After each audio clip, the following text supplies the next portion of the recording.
Moi kaikille! Tänään me askarrellaan petseille.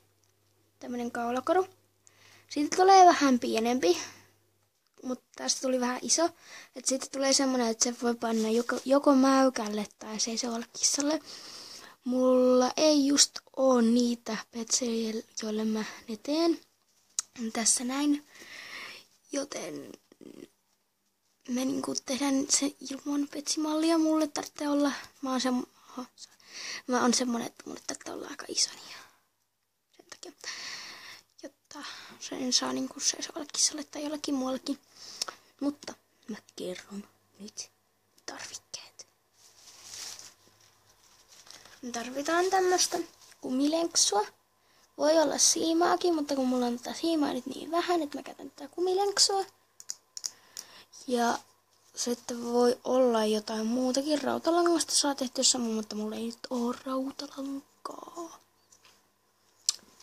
Sitten tarvitaan myös sakset. Ja mulla on nyt tämmösiä valkoisia helmiä.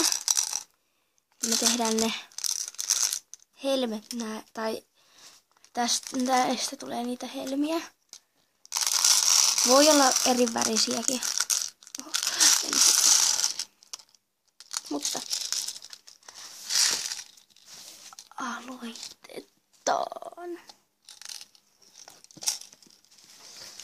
Ensin otetaan semmonen sopivan kokoinen pala.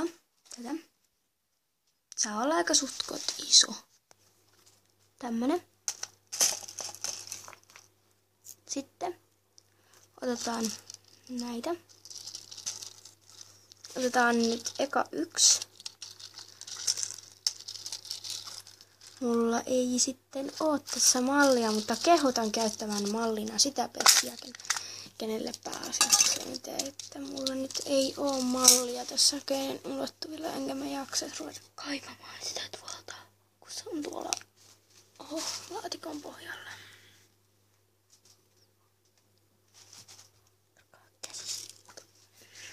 Ups. Sitten kun on tämä yksi helmi laitettu, niin sitten laitetaan niitä lisää. Nyt ainakin 3 lisää sillä, että niitä on 4 siinä.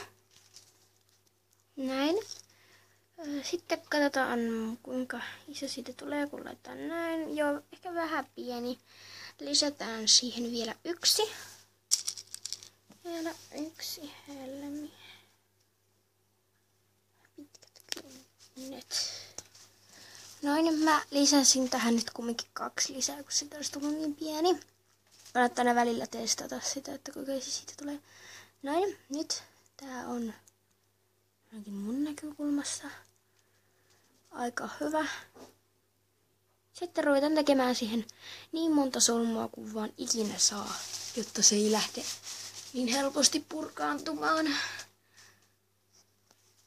Näin, nyt siihen on tehty ne solmut.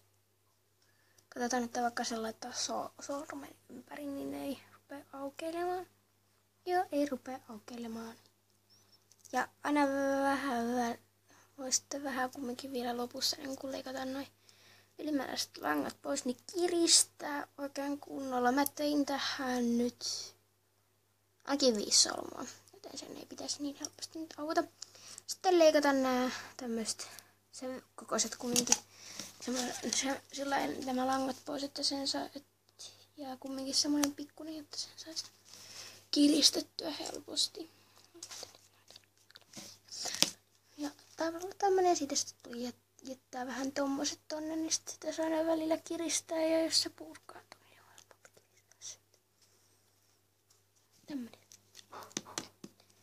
Mäpä näytän tätä mun omaa tästä malliosasta ensimmäisestä tuli vähän iso. Tässä mun omassa, vai onks niillä jo eroa? Tässä on tässä on 1, 2, 3, 4, 5, 6, 7, 8. Tässä on 8 helmeä tässä mun isossa. Ja tässä pienessä on 1, 2, 3, 4, 5, 6, 7, 2, 4, 6, 7. Tässä on 7, joten tässä on niinku... Tässä on 1 enemmän. Ja sitä voi tehdä kyllä isommankin, jos ei se niinku jännästi.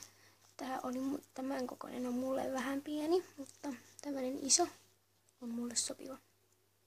Et siitä voi sitten tehdä niin ison kuin haluaa. Joskus sen voi tehdä vaikka näinkin, jos tekee oikein semmoisen ison, että se ei lähde. Jos tekee siimasta, niin voi tehdä tämmöisenkin. Mutta tällä ei oikein pysy. Mutta joo, semmoset sitten tällä kertaa. Ja